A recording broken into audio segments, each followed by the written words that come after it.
Dito nga pala meron pinuntahan sila Papa Tampi. Dito nga pala ante daw ito na malapit sa beach. Dito nga pala kailangan nyo magbangka para makarating doon. Dito nga pala nag-alay sila. Babangka tayo. Ano, tara? Dito nga pala palis na sila. Hindi nga pala kami sinama. Dahil nga pala sobrang layo daw ng pupuntahan nila. Dito nga pala medyo nakakatakot din. Babawin na lang daw sila Papa Tampi sa susunod. Balik na nga pala tayo sa kwento. Dito nga pala malapit-lapit na sila. Dito nga pala mga ilang oras ang biyahe. Dito nga pala sobrang ganda na nakikita nila. Dito nga pala sobrang ganda ng tanawin. Dito nga pala sobrang hirap daw talaga ng biyahe dito. Dito nga pala gusto nila makita yung haunted house kaya naman pumunta sila. Dito nga pala bumaba na sila sa kotse. Dito nga pala sabi ni Mama Tampi sobrang hirap daw ng biyahe. Buti nga pala hindi kami sinama. Dito nga pala sa Kubo sila nagpunta. Dito nga pala medyo hapon na sila nakarating. Buti na lang naabutan nila yung sunset. Dito nga pala tamang picture muna sila dito. Dito nga pala sobrang ganda ng paligid. Dito nga pala excited na sila maligo. Dito nga pala bago muna ang lahat ay kakain muna sila. Dito nga pala nagluto si Mama Tampi ng pa at ulo. Dito nga pala sarap na sarap sila sa luto ni Mama Tampi. Dito nga pala palubog na ang araw. Dito nga pala sobrang ganda tignan. Dito nga pala pumasok na sila sa kwarto. Dahil nga pala maggagabi na. Dahil nga pala sabi Ayan guys, pupunta may daw sila nakita akong bukas sa starfish.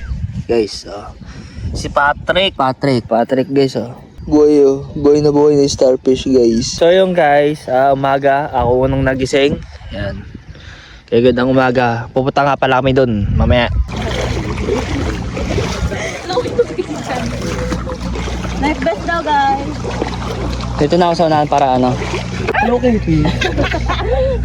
Kaya magsusot muna ng life vest.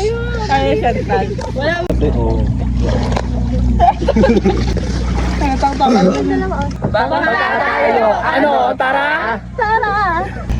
Bakla tayo. Oo, sige. Kaya guys, pupunta nga pala kami doon sa ano, Puting Buhangin guys. Kasama ko itong mga. Ayan.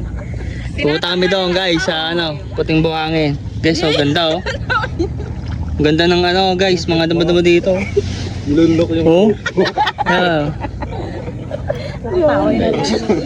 Wala na, murtawa na yung biyak. Ganda ng tubig dito guys oh. Daming damo. Ayan, andal na si kuya. Guys, so ang daming damo. Puro damo.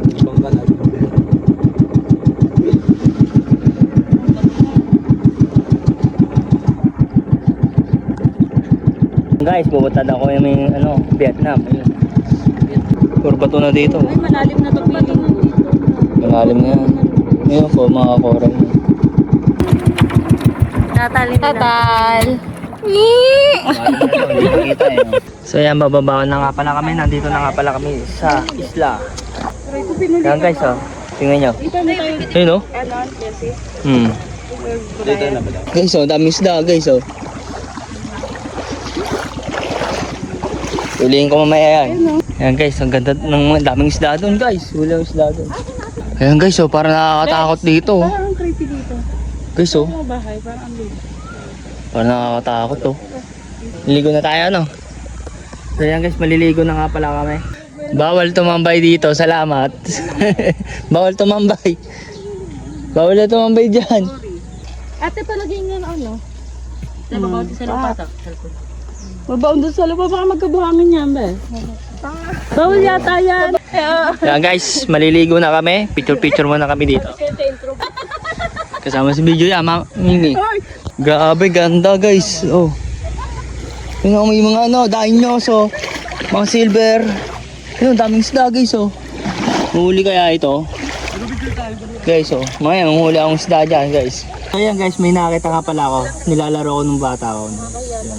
Kapuli pa rin natin. Ayaw ng ayaw niya. Guys, ganda, oh. Isa pa. Ganda, no?